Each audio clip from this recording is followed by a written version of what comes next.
Hi everyone, I'm Carla. I'm one of the lead teachers here at Hot Pod Yoga. Thank you so much for giving your time and energy to this session and for expressing interest in teaching this new class offering, which I'm really excited to share with you. You'll be experiencing the class a little later on, but before that, I'll be running you through some practicalities and giving you some details. So ideally, you should have received your sleep sessions manual in digital form, which we'll be referring to. Don't worry if you can't access that right now, as I'll share my screen with you for the relevant pages. And there are sleep sessions videos available too, which we will send you as reference points to help you prepare for when you're learning the class. Feel free to make notes, and I'm always here at HQ if you have any questions. I can appreciate that you'll be thrown a lot of information in this session, but all the information will be available for you in various forms to revisit, and you can check in with me or your Hot Pod Studio owner, manager at any time. Today the priority is to share the class with you, let you embody it, and give you the experience that the students will have, and give you the key information that you'll need to start teaching it. I thought the best order would be to go through the informative stuff first and then give the experience of the class after that. And just so you know a little bit about me, I've been teaching for 10 years. I've trained in various styles such as Vinyasa, Hatha, Prenatal, and recently Yoga Nidra. I've been a lead teacher at Hot Pod since September last year, 2023. I knew Nick from back in the day. We started teaching at Yoga Haven in Clapham, and we both did that training there. That's a hot studio. We did their training, not the same one, but similar times. So I knew Nick as a colleague, and I saw him develop Hot Pod Yoga with Max and saw how successful it was becoming.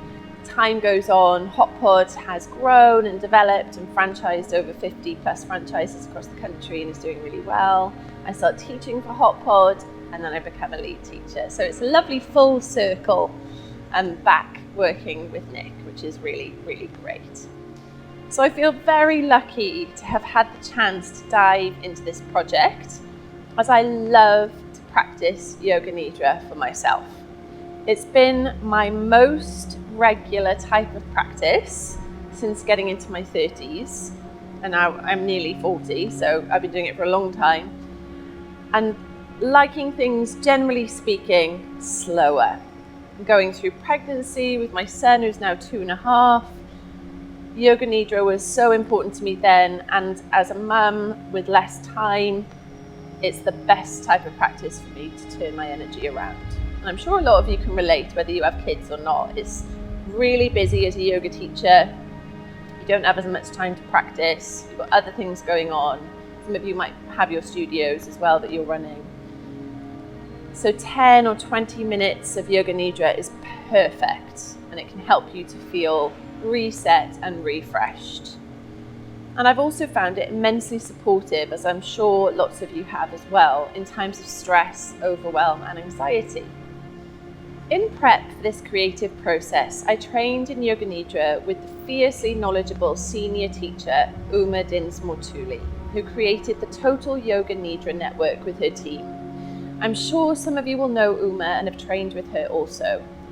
There's an incredible site, yoganidranetwork.org, which has plenty of free Yoga Nidra practices to listen to and enjoy. Uma's incredible teaching and experience has led me to create the Nidra section of this class, and I'm grateful beyond words for her teachings and inspiration. I hope you enjoy her site as much as I have if you go to practice more Yoga Nidras for yourselves. We're encouraging the students to regularly attend the class as part of their overall decision to prioritise rest more in their lives. Hopefully by attending sleep sessions, the students will find that their sleep quality is improved. And they will also notice the many other benefits of a stiller, more restful practice to complement the more dynamic styles that they already practice, such as the Hot Pod flow. What elements make up sleep sessions? gentle movement, restorative yoga poses, breathwork, pranayama, yoga nidra, body scan. We'll look at these segments in more detail a little later. The benefits of restorative yoga and yoga nidra have many of the same benefits as sleep. The difference is that the class is a more conscious practice of rest. So even though the student might indeed feel sleepy at times, and they most likely will drift in and out of wakefulness, the aim is to guide the students to be present to their experience of rest and effortlessness and spaciousness as much as possible. Here are some slides on the benefits of restorative yoga and yoga nidra. I'd also like to share with you the books that I used to help me create this content. These are amazing books. One is by Uma Dinsmore-Tuli and the other is by Anna Ashby on restorative yoga. I highly recommend them if you want to add them to your collection. The components of the class will benefit the students physically and mentally in many ways, such as relieving anxiety and stress, calming the mind, support for the immune system, balancing of the nervous system, helping the student with their breathing and aiding sleep. We want this more meditative style of yoga to help people both on and off the mat. As we teach the class, we inform the students of these benefits, but we won't talk a huge amount. So there's a balance that we need to strike. We can gift them golden nuggets of information alongside the poses and the practices as they go. We can inform them of what's happening without overloading them or overwhelming them. For example, when you practice the class a bit later on, what you'll notice is that on the first side of the restorative pose, there's an invitation to look inwards and tune into the breathing. On the second side, I give a little bit more information about the anatomy of what's going on in the pose, what's being stretched, opened up, etc. And I leave space of silence in between.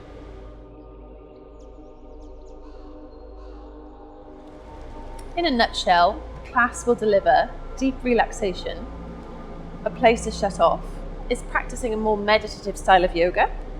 It will give the class techniques to help them have a better sleep and help them with their overall well-being.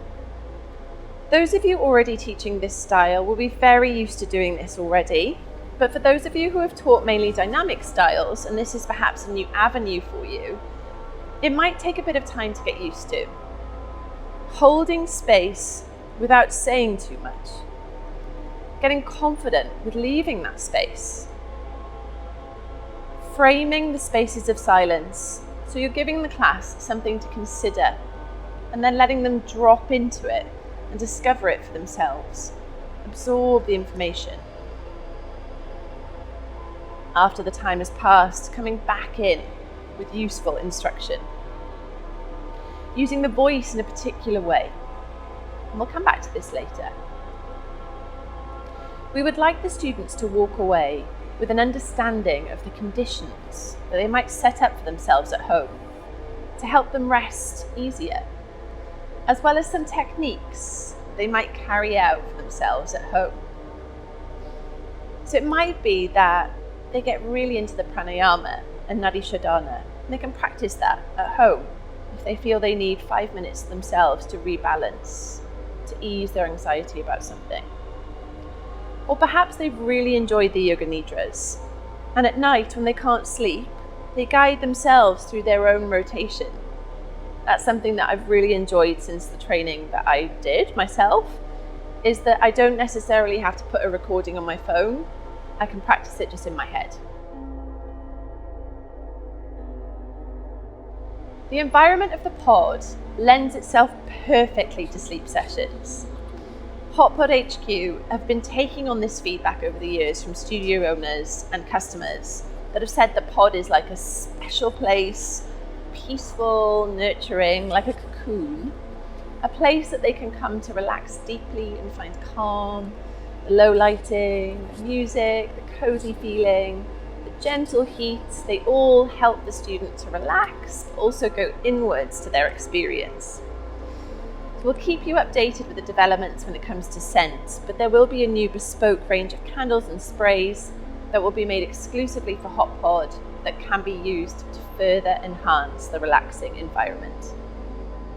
A lot of you over the years will have been running regular yin, nidra and restorative yoga workshops, and you will have seen and experienced how much the environment of the pod contributes to the success of those workshops. And we've taken all this into account and have been working behind the scenes to create this regular class that comprises the elements of yin, restorative, yoga nidra, pranayama to fit in with the hot pod experience that works so well. We want to harness your expertise and experience so that this can be a weekly offering to the students, bringing even more variation to the timetable and enriching the practice for them. You can still run your other workshops, of course, if that's something that you're enjoying, as you have that time in workshops to go into the poses and the subjects with the students in more detail. If you taught a sleep sessions class, it would be a chance to advertise your workshop at the same time, so they feed into each other.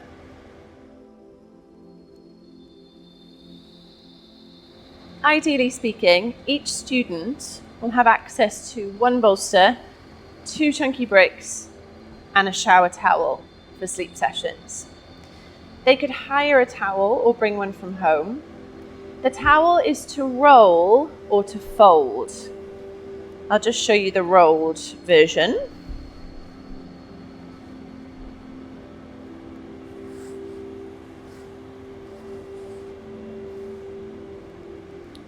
Yep, like that.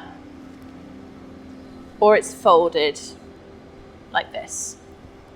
So it's essentially a prop. They don't need a mat towel, but people can bring one, hire one if they want a bit of extra padding and warmth.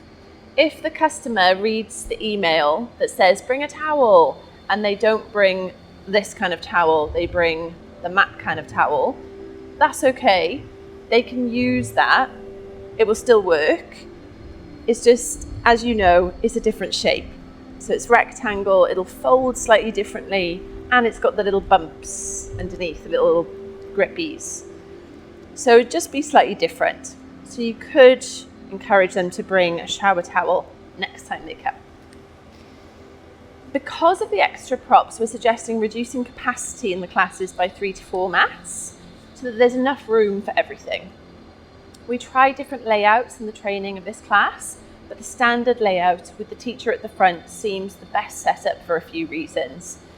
If the studio or studios you're working at aren't in a position to buy and store a load of bolsters at this point, but still really want to put the class on, there is a prop-free version that shows you how to teach the class without the bolster using 1 shower towel and 2 chunky bricks, which they'll have access to already.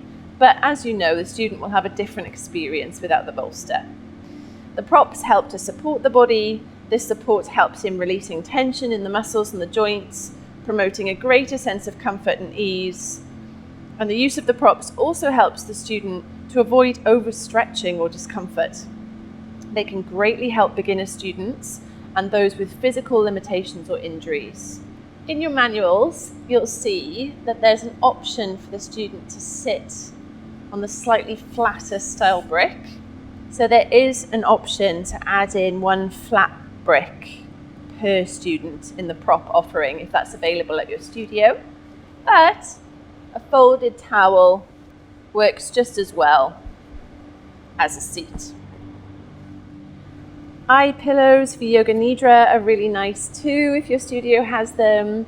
It's low lighting in the pod but not completely dark, so it could be helpful for the nidra section for the student to have their eyes covered, help them rest. And there's also the option to have blankets. 1 blanket per student can be really helpful for extra padding and for warmth in the yoga nidra. But it's not essential to buy blankets if you don't feel like you have the budget for them at this point. We have some handy storage tips at HQ to help you manage the bolsters. As there's more stuff for people to take into the pod, it makes it different to other classes and will potentially take some time to get used to.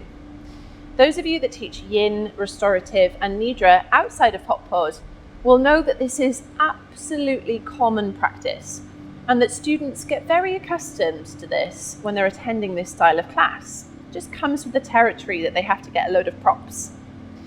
HotPod customers might need encouragement and reminders to begin with, as a lot of them won't be used to gathering as many props as this. This will be up to whoever runs the studio, but bolsters should ideally be readily available for the students to pick up near the pod and stored in a place that is clean and dry when not in use. Your studio owner will brief you on this, and it'll depend on how they decide to store the bolsters.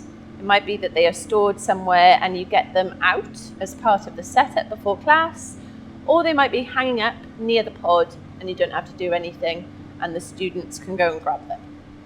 It might mean there is a little bit more time needed at the start of class if you did need to get the bolsters out of a cupboard or somewhere.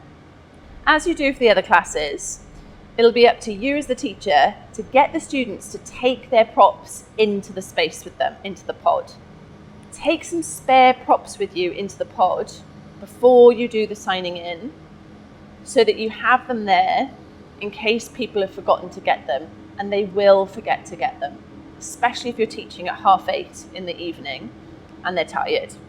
It saves you having to unzip the pod, to go out, to go to the cupboard with the bolsters, to get more bolsters, to bring them into the pod. If you've got them there already, you can just hand them a bolster or hand them some bricks. If they're readily available, it makes your life easier. Can you also encourage the students to bring a long-sleeved layer into the pod with them, just in case they need it for the Yoga Nidra section? We'll have this instruction written in the confirmation email from TeamUp once the students have booked in, that will let them know to bring a towel and a layer. This will be a whole new concept, as they'll be so used to practicing the hot classes, they won't be able to comprehend needing a long sleeve layer. But as you all know, those of you teaching this style already, the body temperature will slightly drop when they're in the restorative poses and when they're in Yoga Nidra, because the body is still for quite some time. So we want to ensure that they're as comfortable as possible and that they can fully relax. And this will only happen if they're warm enough. So even if they're like, no, I never get cold, say, take it in just in case, and they can have it next to them. And 9 times out of 10, you see them putting on the layer for the Nidra. The class should be at a comfortable room temperature.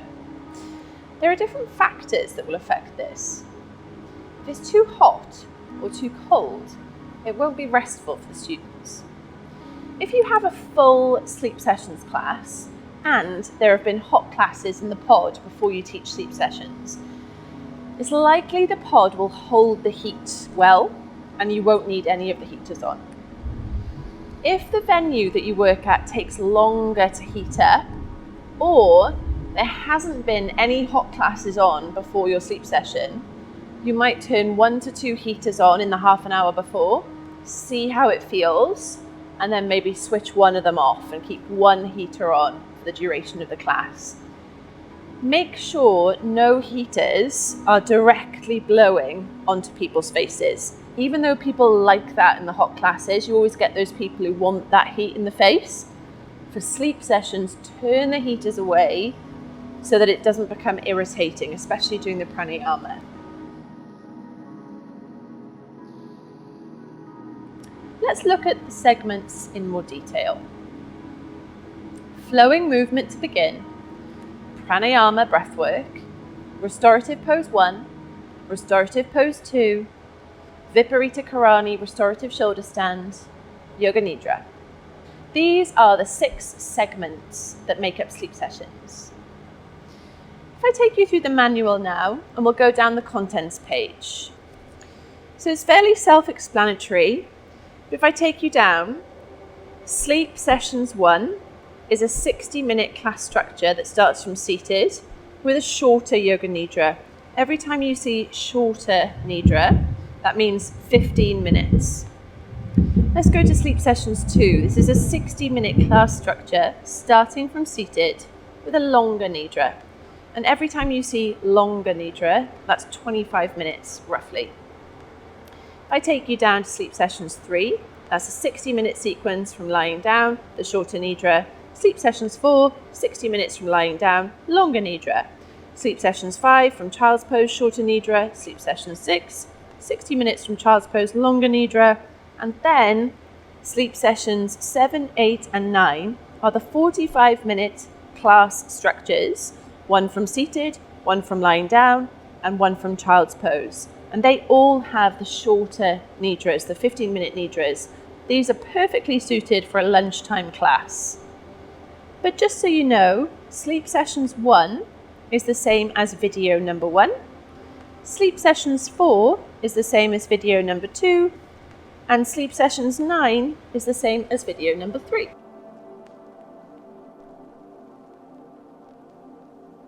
If we look at sleep sessions 1, the 60-minute class structure starting from seated, the shorter nidra first as an example. This version has all 6 segments. As you teach these poses and practices, you'll be adding in the information as you go for the class to understand the benefits, whilst also leaving gaps of silence, as we've discussed. There are examples of this on the videos, but you can of course find your own words for this. And it's good to keep in mind that we don't want to talk too much. So finding that balance, instruction and then space. The gentle flowing movement to begin will help the student ease in, will help them to feel comfortable so that then they can lie still. If we took them straight into a restorative pose, it might be bringing them to that stillness too quickly and they might be in their heads. Then you'll see Nadi Shodhana, alternate nostril breathing. So I'm sure that a lot of you will have taught this many times, but it's featured on the video if you want it as a guide. You might like to teach box breath as an alternative. I would say those 2 techniques are the ones that would be suited for the mixed level classes. Then they move into their first restorative pose, which is what I like to call sleeping tree, which is a reclined hip opener. This will require your guidance as the teacher as to how to set up the props and the options that they have. This is here in the manual, but also in the video, and you'll experience it yourself in the class shortly.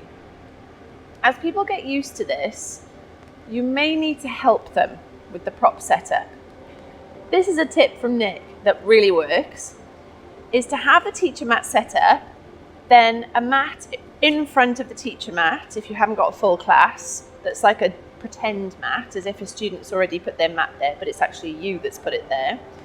A set of props on that mat so that you can show the prop setup so visually it's the same configuration as the students, rather than it being horizontal and they're trying to work out, oh, where do I put the bolster? What do I do here? That's a really good tip if you haven't got a full class. You might also have to move around the pod once you've started the timer for, say, the first side of the hip opener sleeping tree, back bend. You might also have to move around the pod a little bit. Say you've got people set up for the first side of sleeping tree, you've got your timer on your phone, and you've noticed people are doing odd things. They might have put their foot in a different place to what you said, or they might not have the brick underneath the knee. Their bolster might look like it's in a different place. They might need an extra something. So you can go around and help them as much as you can. They're potentially going to need a bit more hand-holding to begin with, as this is quite new in terms of the style of yoga that they might have experienced, especially if they're coming to sleep sessions at the end of the day and their listening ears aren't quite as switched on as much as they would be earlier in the day. You can be supportive and encouraging, as you always are, and let them know that the props will help them to feel more comfortable and supported in the poses as they are held for longer than regular poses. That the poses and the props will enhance the experience, and that the setup will get much easier the more it's done. Next, we move into the reclined twist, supported with the bolster. This is a shorter hold, so 5 or so breaths in Pabamritasana, wind relieving pose, and then a 3-minute hold in the reclined twist. When you get the class to change sides, get them to take the bolster with them over to the other side before they start the wind relieving pose on the second side. From here, they move into the Viparita Karani, restorative shoulder stand on the bolster, or a block as an alternative, 3-minute hold roughly. And finally, we have the Yoga Nidra. So there's different ways to rest in Yoga Nidra. You'll see in the manual here, you have the option for the bolster under the knees, but they could also be in a side-lying pose with bolster underneath the top leg. The intention of Yoga Nidra is to reduce mental and physical tension and allow the body to be in a state of effortlessness. We'll encourage the students to get as comfortable as possible here as they settle. And a lot of you, if not all of you, will be very familiar with this, but it's normal to drift in and out of wakefulness in Yoga Nidra. It'll potentially be a very new way of practicing, and some people might be so stressed and tired that they continually just fall asleep for the whole of the Yoga Nidras at every sleep session that they come to. And perhaps that's simply what their body needs. In time, with practice, hopefully they'll start to tune into the voice a little bit more, and they'll drift in and out of wakefulness. I'm sure we've all had it. Those of us who practice Yoga Nidra regularly, even when we're really experienced at Yoga Nidra, and we're thinking, I'm definitely not going to fall asleep, I'm listening, and then you end up drifting off. And then you come back and you're like, oh, where was I then? So it happens to us all. But guiding them to the sound of your voice as best as they can. So if we look at these segments, it's quite a lot to fit in when you have all 6 in there. So you can play around with how much you fit in and tailor it to the class that you have in front of you, but try to always include gentle movement, at least one restorative pose, and a Yoga Nidra body scan. So you might be wondering, is there a logic to the way the class is ordered? And the answer is yes. Following an extension or flexion of the spine with a neutralizer, so lying on the back or the front with no props, and a twist following that, restorative longer hold style or shorter seated version. The restorative inversion is best towards the end of the class. There's more freedom when it comes to the placement of Yoga Nidra and pranayama breathwork. And if you're thinking to yourself, there's loads of versions, I'm really confused, if you look at the class structures and what they're made up of, there aren't actually that many different poses. I've just chopped them up and changed the orders. Those of you who are already teaching Nurturing Flow, Yin, Restorative or Yoga Nidra classes, you're likely to feel very at home teaching this style of class. I imagine as you're here watching this, you do have some experience or at least an active interest. If you are a teacher that prefers the more fast-paced, dynamic styles, then it might not be for you immediately. This being said, if you're keen to do it, and it's an area that you would like to learn more about and develop, we highly encourage you to give it a go. So practice this class type as much as you can, embody its effects, practice Yoga Nidra for yourself as part of your personal practice as often as you can, and then you might have a go at learning and teaching sleep sessions. You all have access to the manual and the videos as guidance. You might be wondering, do you have to have had a Yoga Nidra training or a restorative yoga training to teach this class? Our guidance is, if you have been practicing Yoga Nidra for yourselves in your personal practice for quite some time, and perhaps you've been teaching Yoga Nidra already in your classes and workshops, but you may not have done a formal Yoga Nidra training, our stance on it is, yes, you can teach sleep sessions, as you're going to clearly be really familiar with how the Yoga Nidra feels, sounds, and the desired outcome of the effects of the practice. It's also an option to teach a body scan style relaxation too, if that's something that you're more familiar with, which is a mindfulness scan of sensations through the body. I haven't included those scripts in the manual, but you'll probably have them if you teach those already. It's still very effective and doesn't have the layers that the Yoga Nidra requires, so it might be an easier place to start if you're newer to this style of teaching. Similarly, if you're not trained in restorative yoga, but have lots of experience in doing restorative yoga, and you know how to get the students safely in and out of the poses and the best order in which to teach the poses, then that will suffice for sleep sessions, and you'll see the guidance for that order and how to get in and out of the poses in the manual and on the videos. Again, I doubt this will be the case as you're here, so you're watching this session expressing interest in teaching this class. But if you're unfamiliar with restorative yoga, if you've never done it before, you don't know how it feels, you wouldn't know how to begin to teach it perhaps, then it might be that it's the style that you explore and embody for yourselves first in order to love and understand the thing that you teach. Those of you that have trained in restorative yoga, you'll of course have a wide range of poses that you could teach in your repertoire, not just the ones that I've mentioned in the manual. But I'd say try the structures in the manual first and get really comfortable with those before you go off piste. Same as with the guidance for the Hot Pod Flow class structures and our other class styles. Let's look at the stages of Yoga Nidra. If you're very familiar with practicing Yoga Nidra, you will know these stages of Yoga Nidra very well. It might be that you have done a training similar or the same one as I have done, or you might have done a different training that explored similar but not the exact same stages, and that's fine. You might not have done a formal training, but have been practicing Yoga Nidra and teaching Yoga Nidra for quite some time, and you know these stages inside out. I trust that all of you will take responsibility for what you are going to be teaching. Yoga Nidra, as with other styles of yoga, has multiple influences, so there's not one exact correct way to teach it. It's important that the student feels comfortable, settled, that they're taken through some sort of journey of consciousness, the rotation, and that they are brought back to wakefulness calmly and effectively.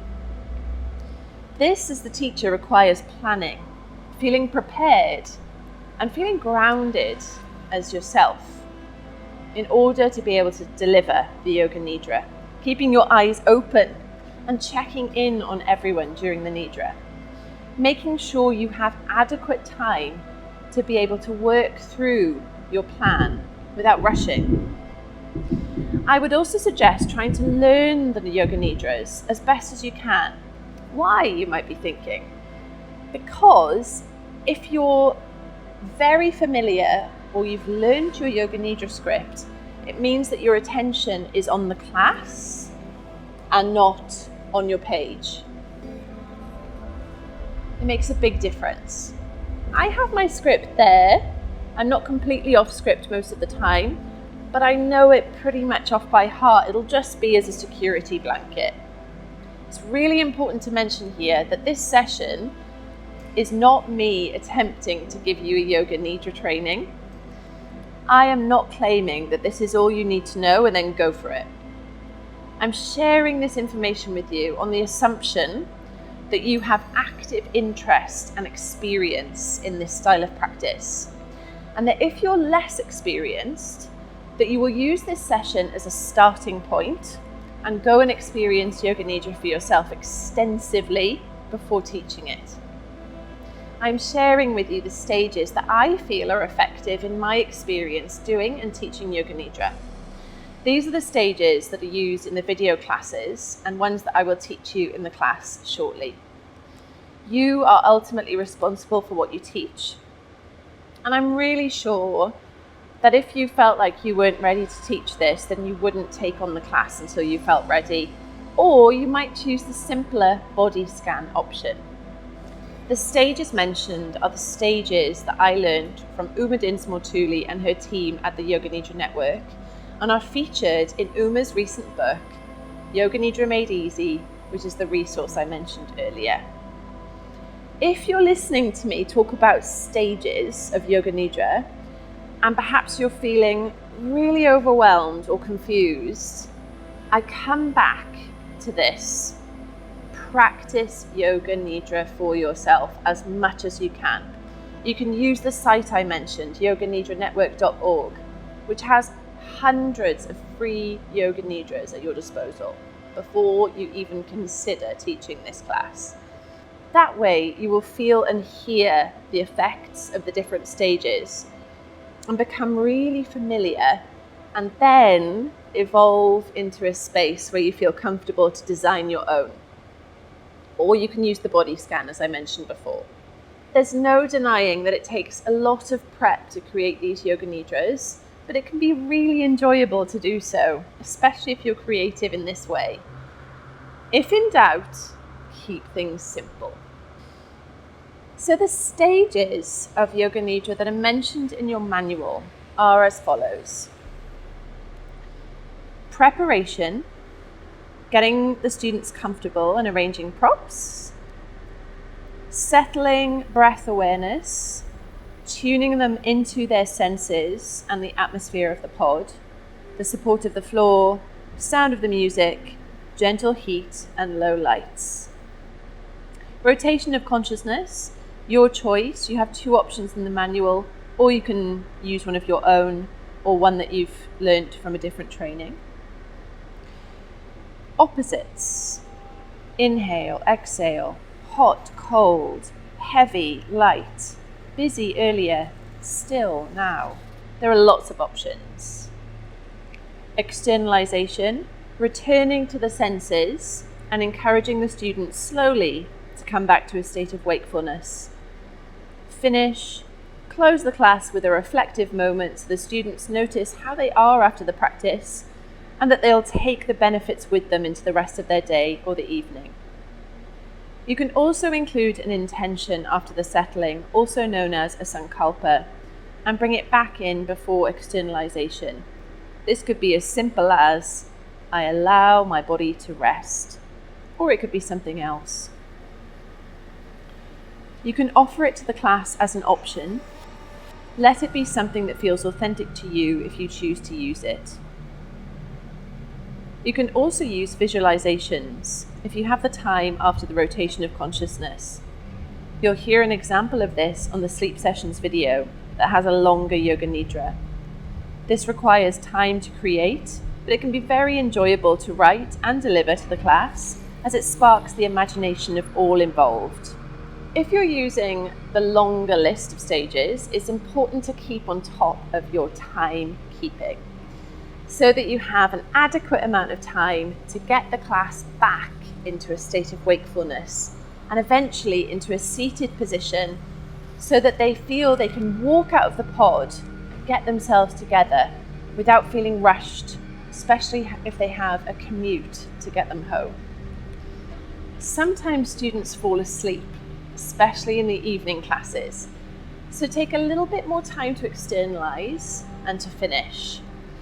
Some of you might use bowls or chimes or your voices in your classes. Live music can be a really good way of getting people to wake up. So if you have any chimes or tincture bells, or you quite like to use your voice, maybe a simple chant to help awaken them gently, that can really help. So how does this line up with pods?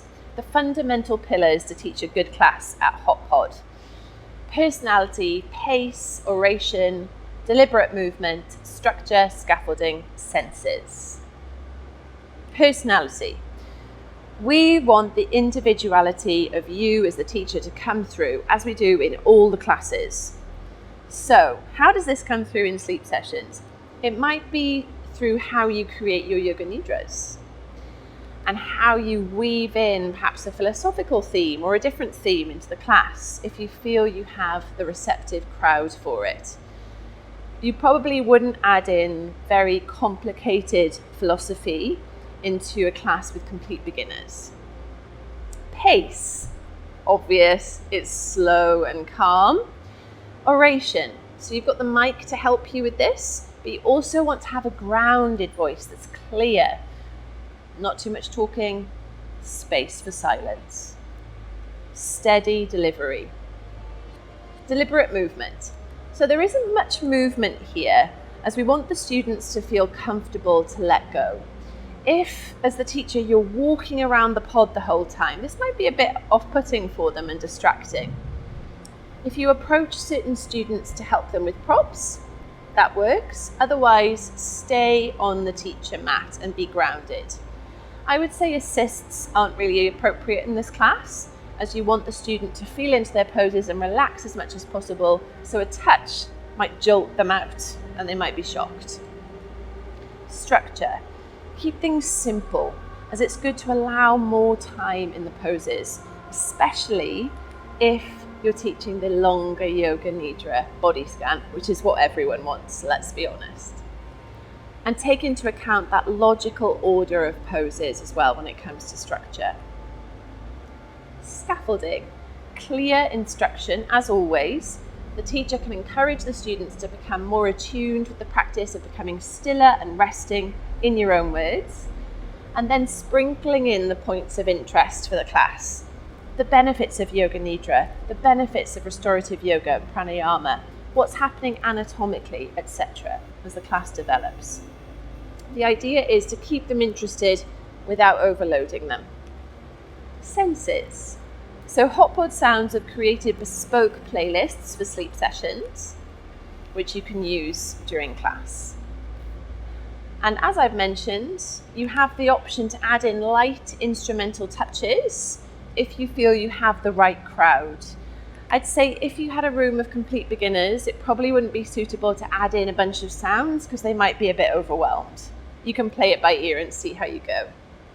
Senses, we can also encourage the student to eat a little something after class to help bring the senses back after the Yoga Nidra. Dark chocolate is perfect.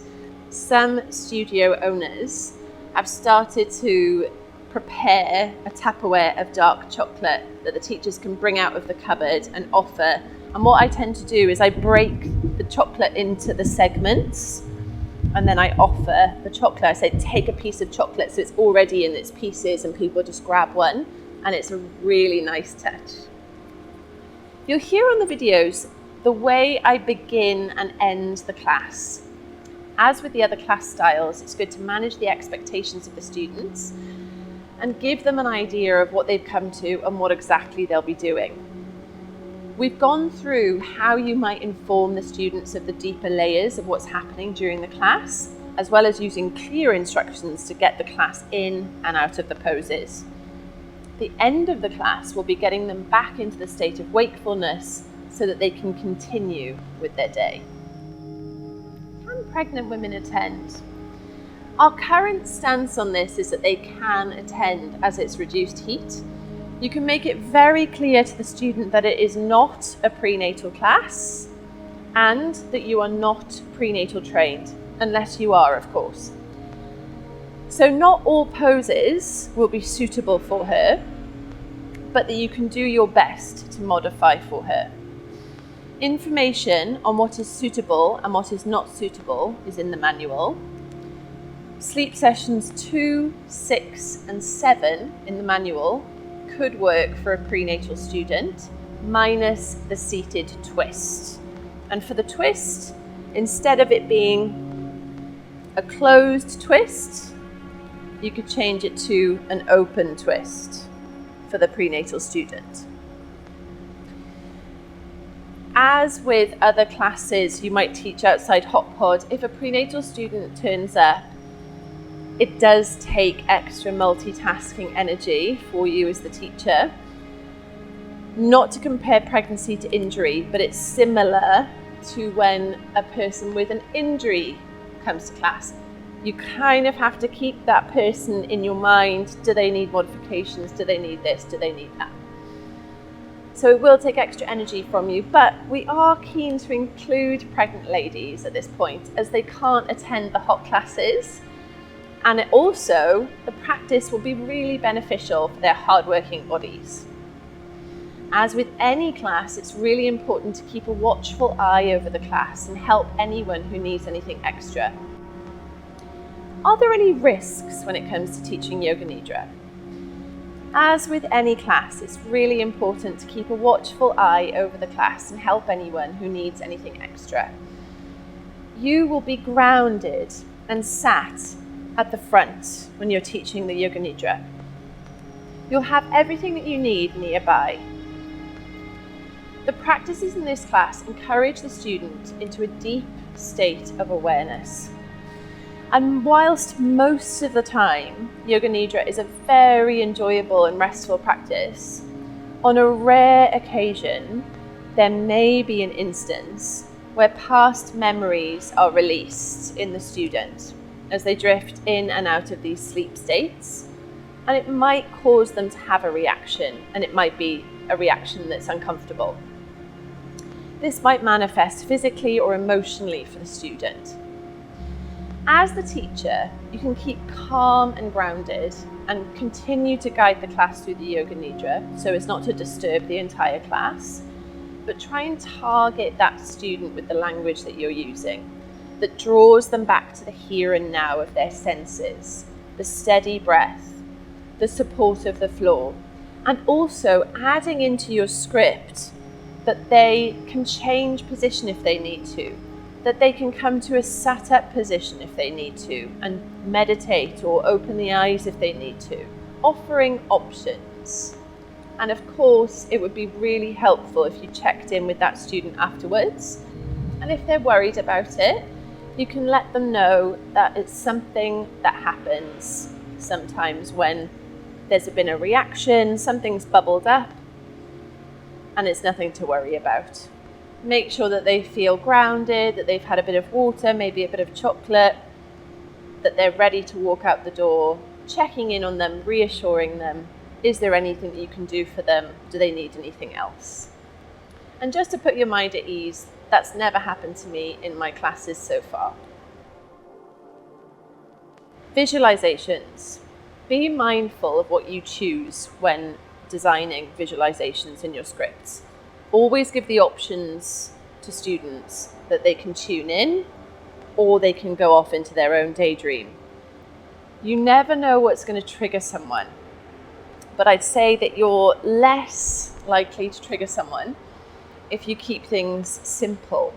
So perhaps you wouldn't use language that was climbing through a small dark cave just in case someone was claustrophobic, for example. Creating happy, spacious, relaxed environments. And if you're unsure about visualizations, leave it. Keep it simple. Do the opposites. Do the breath awareness instead.